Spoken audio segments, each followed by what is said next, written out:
Avvalgi 500 Amerika kompaniyasining aksiyalarining narxini e'lon qilgan S&P 500 indeksi deyarli 2% ga ko'tarildi. Bunga Xitoyning iqtisodiy o'sishi 3-kvartalda kutilgandan yuqori bo'ldi va Apple korporatsiyasining daromadi o'sdi degan ma'lumotlar sabab bo'ldi.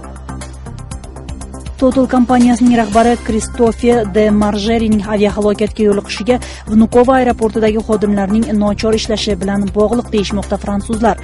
Seshanba kuni tadbirkorning xususiy uchog'i Moskvadagi mazkur aeroportda qor tozalovchi mashina bilan to'qnashib, Marjeri bilan birga 3 kishi halok bo'lgan. Rossiyaning tergov komiteti bo'lsa bu voqeaga Vnukovaning rahbari odamlarni aybdor degan fikrni bildirdi. Gonkongdagi norozilik harakati liderlari mahalliy hukumat bilan so'zlashishni boshladi.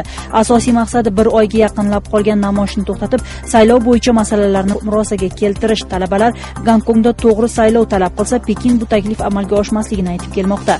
Bungacha so'zlashuvlar natija bermagan.